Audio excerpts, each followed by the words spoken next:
ঢালিউডের নির্মাতা এম রহিমের বহুল প্রতীক্ষিত চলচ্চিত্রটি হলো জংলি, যেখানে অবশ্য অভিনয় করতে দেখা যাবে সিয়াম আহমেদকে। যদিও নায়ক সিয়ামের সঙ্গে অবশ্য আরও অভিনয় করতে দেখা যাবে শবনম বুবলীকে, পাশাপাশি অবশ্য চলচ্চিত্রের পর্দায় আরও অভিনয় করতে দেখা যাবে দিঘিকে। তাই তো বলাই বাহুল্য যে আপাতত এই চলচ্চিত্রটি নিয়ে দর্শকরা আছে অপেক্ষাতে, কেননা প্রায় দীর্ঘদিন আগে চলচ্চিত্র নির্মাতারা চলচ্চিত্রের শুটিংয়ের কাজ শেষ করে, কিন্তু দুঃখের বিষয় যে এতদিন যাবৎ চলচ্চিত্রটি মুক্তি দেয়নি নির্মাতারা। তাই তো দিনের পর দিন দর্শকরা চলচ্চিত্রটির জন্য অপেক্ষাতে ছিল। যাই হোক, সম্প্রতি অবশ্য চলচ্চিত্রের বিষয়ে জানা যায় নতুন একটি আপডেট, কেননা বর্তমানে চলচ্চিত্রের নতুন পোস্টার উন্মোচনের মাধ্যমে চলচ্চিত্র নির্মাতারা চলচ্চিত্রের মুক্তির তারিখ চূড়ান্ত করেছেন। তাই তো বলা যাচ্ছে যে চলচ্চিত্রটি ঈদ উল ফিতরকে কেন্দ্র করে গোটা বাংলাদেশে মুক্তি দিবে। এদিকে চলচ্চিত্রের নতুন পোস্টারে দেখা যাচ্ছে নায়ক সিয়াম আহমেদকে। যদিও প্রকাশিত পোস্টারে তার চেহারাটা রক্তাক্ত অবস্থায় দেখা যায়, পাশাপাশি লম্বা চুলে জিভের মাথায় রক্ত দেখা যায়। তাই তো বলাই বাহুল্য যে জংলি চলচ্চিত্রের পর্দায় নতুন এক সিয়ামকে দেখবে তার ভক্তরা। ঠিক এই জন্য অবশ্য চলচ্চিত্রটিকে কেন্দ্র করে দর্শকদের মধ্যে কৌতূহলও বেশি। কিন্তু দুঃখের বিষয় যে এখনও জানা যায়নি জংলি চলচ্চিত্রের গল্পটি আসলে কেমন হবে। মূলত চলচ্চিত্রের গল্প প্রসঙ্গে অবশ্য নির্মাতারা তেমন কোনো ধারণা দেয়নি।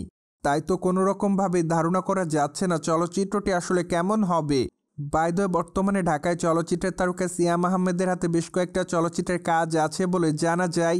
তাই তো বলাই বাহুল্য যে আগামী দিনে এই তারকা তার নতুন চলচ্চিত্রের শুটিংয়ের কাজ শুরু করবেন, কেননা মাত্র কয়েকটা দিন আগে এই তারকা নতুন একটি চলচ্চিত্রে যোগদান করেছে বলে জানা যায়।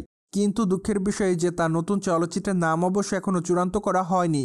মোরওভার জংলি চলচ্চিত্রে মেবি শবনম বুবলীকে দেখা যেতে পারে রিপোর্টারের চরিত্রে, কেননা প্রায় অনেক দিন আগে তার একটি লুক নির্মাতারা প্রকাশ্যে এনেছিলেন, সেখানে অবশ্য তাকে অনেকটা ভীতু ভীতু অবস্থায় দেখা যায়।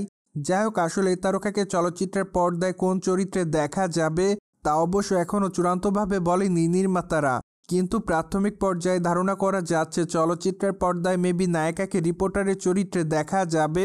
যাই হোক, এখন শুধুমাত্র অপেক্ষার পালা, কেননা চলচ্চিত্রের ট্রেলারটি প্রকাশ্যে আসার পরই বোঝা যাবে অনুমানটা আসলে কতটুকু সঠিক ছিল।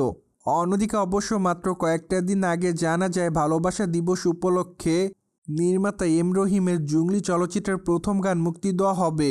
যদিও গানটি মূলত রোমান্টিক ঘরানার হবে বলে জানা যায়। তাই তো আপাতত সকল ভক্তরা গানটির জন্য অপেক্ষাতে রয়েছে বলে আরও জানা যায়। পাশাপাশি জানা গিয়েছিল চলচ্চিত্রের প্রথম গানটিতে সুর দিয়েছে বাংলাদেশি সঙ্গীত শিল্পী তাহসান খান। সোভিয়েট জেনে তো নিলেন কবে মুক্তি পাবে জংলি চলচ্চিত্রটি।